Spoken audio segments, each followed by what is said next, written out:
Você sabe como as tarefas são distribuídas dentro do seu cluster no SS? Esse é o tema do vídeo de hoje e eu quero apresentar para vocês aqui as três principais estratégias de acomodação das tarefas dentro ali do seu cluster e por que que elas são fundamentais para o seu processo, tá? Vou compartilhar aqui minha tela e mostrar aqui para que vocês possam entender como é fundamental ter esse conhecimento que pode ser que você tenha no começo, ainda nem entenda direito a necessidade disso e possa estar negligenciando essa etapa que pode ser fundamental no seu processo ali de escalabilidade e compreensão do que está acontecendo quando você está trabalhando com o SS da AWS. Deixa eu compartilhar aqui a minha tela para que vocês possam ter essa compreensão. Só lembrando que aqui no meu canal eu já tenho várias aulas em que eu falo sobre SS, tem conteúdo mostrando como decifrar o SS, tem um evento que eu realizo, o evento da BIA, onde eu mostro como colocar uma aplicação em alta disponibilidade, fazendo deploy, processo de build, tudo utilizando o SS. E nessa aula eu quero trazer uma compreensão para vocês sobre as estratégias que você tem à disposição quando você está criando o seu service, tá? Antes de vir para cá, eu quero mostrar aqui no SS o cenário que eu estou propondo. Aqui no SS, no meu cenário, eu tenho um cluster já criado, certo? Se você não sabe o que é isso, vê lá minha aula sobre decifrando o SS AWS. Você vai ter o conceito do cluster, conceito do service e conceito da task. Essa definitivamente não é uma aula inicial, não é uma aula básica, mas você tendo essa compreensão, você vai ver a necessidade desse conteúdo, tá? Então você tem um cluster, tem o service, tem a task. Depois de criado o seu service, tá aqui ele, eu vou aqui atualizar ele para que vocês possam ter a compreensão do que eu estou falando. Olha só, mesmo aqui em Placement Templates, você tem três estratégias aqui, são as principais. AZ Balanced Spread, AZ Balanced Binpack e Binpack. E o que são essas estratégias? É a forma como as tarefas vão ser acomodadas nas instâncias do seu cluster quando você mandar lançar elas, certo? Feita essa explicação, agora eu posso partir para esse desenho. No meu cenário aqui, meu cenário hipotético, eu tenho um cluster. Dentro desse cluster, eu vou ter 4 instâncias. Uma na zona A, uma na zona B e 2 na zona C, certo? Aqui, para as 3 estratégias, eu tenho esse mesmo cenário. E aqui em cima, eu tenho 6 tarefas para serem distribuídas dentro desse cluster, tá? Na primeira estratégia do meu serviço, eu disse, olha, lança para mim 6 tasks utilizando a estratégia AZ Balanced Spread. O que é que essa estratégia faz? Ele vai distribuir as minhas tarefas dentre as zonas de disponibilidade que eu tenho de forma o mais homogênea possível. Ok? Então, nesse caso, o que é que ele vai fazer? Primeira tarefa que ele vai acomodar, zona de disponibilidade A. Segunda tarefa, zona de disponibilidade B. Terceira tarefa, zona de disponibilidade C.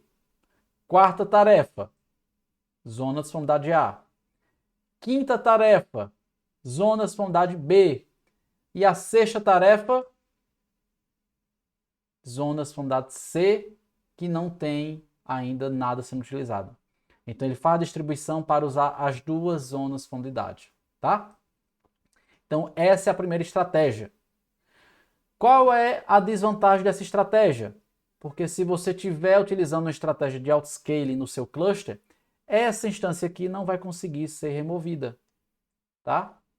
Ele vai distribuir de forma homogênea, mas, em contrapartida, essa instância aqui poderia acomodar essa tarefa. E eu não precisaria lançar ela aqui, certo? Em contrapartida, eu uso de forma mais homogênea o poder computacional que eu tenho à disposição. Então, é importante você conhecer a estratégia para que você possa tomar a melhor decisão. Segunda estratégia, AZ Balanced Binpack.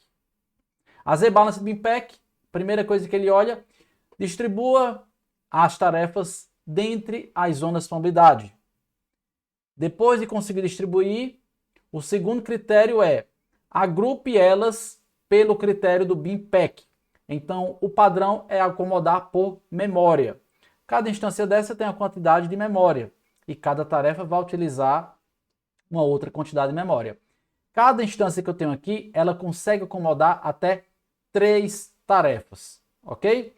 Ela conseguindo acomodar 3 tarefas, na minha estratégia aqui, primeiro a Z Balanced Spread. Eu tenho 3 zonas de funcionalidade, então, utilizando as 3 zonas de funcionalidade, vamos primeiro trazer uma para cá e outra para cá. E agora, segundo critério, tente, dentro daquelas zonas de funcionalidade, utilizar o mínimo de instâncias possível, agrupando o máximo de tarefas por instância. Então, aqui na zona A só tem uma, vai acomodar aqui. Zona B, só tem uma, vai acomodar aqui. E na zona C, olha a diferença. Aqui está a grande diferença. Ao invés de acomodar aqui, com a estratégia do BIMPEC, ele diz, olha, na zona C eu já tenho instância, já atendi esse critério. Qual é o segundo critério? Acomode o máximo possível por instância. Com base BIMPEC, por padrão, ele utiliza memória. Então aqui, ele fez o que? Utilizou a zona C.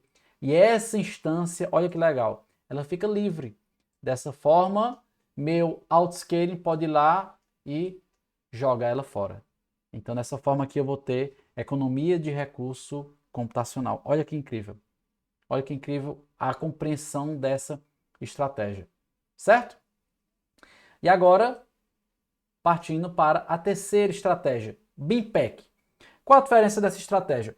Essa estratégia, por padrão, ela não olha para a zona de disponibilidade. O primeiro critério dela é acomodar o máximo de recurso possível por instância. No meu caso, como eu falei, cada instância minha aqui acomoda até 3 tarefas, tá? Ela consegue acomodar até 3 tarefas, pelas configurações que eu fiz na Task Definition.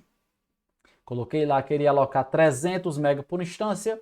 A instância que eu estou utilizando aqui é uma instância que tem 1 GB de memória. Então, precisamente 956, então ele vai conseguir comportar até 3 tarefas por instância.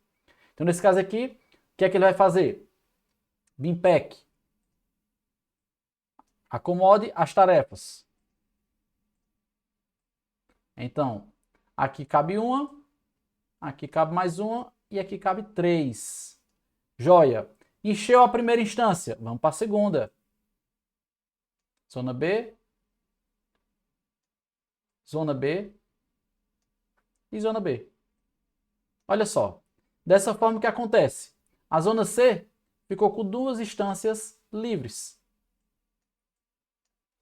Então, dessa forma, se eu estiver trabalhando com estratégia de escalabilidade, utilizando um Capacity Provider ali no meu cluster, no meu SS, no meu cluster, eu posso configurar para que essas instâncias sejam removidas automaticamente, certo? Qual é o risco dessa estratégia? Deixa eu voltar aqui para vocês vejam o risco dela.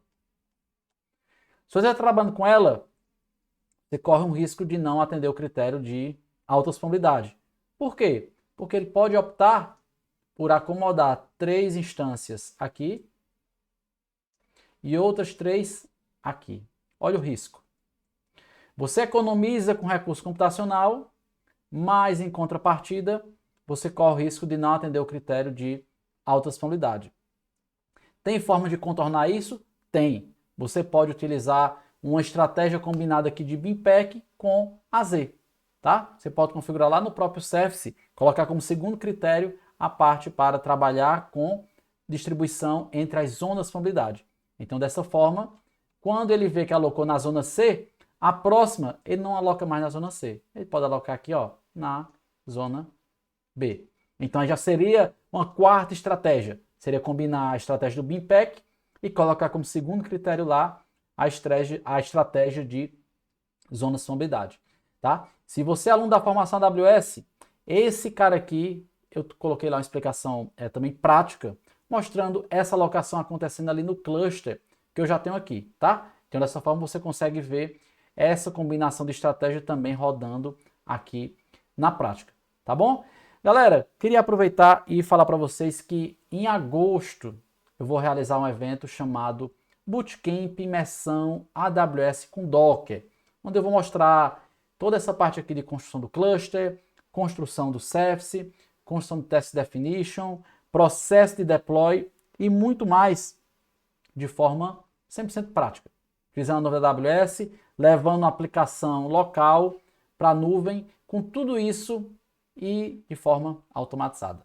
Tá? Eu vou deixar o link aqui embaixo para que você possa entrar, se inscrever no evento, tá? Ele ainda não está com as datas 100% atualizadas, pode ser que quando você esteja vendo esse vídeo já esteja, tá? Mas se não estiver ainda, você pode se cadastrar na página que eu vou colocar, e aí assim que chegar a data atualizada do evento lá, vai ser no início de agosto, você já vai receber todas as informações no seu e-mail.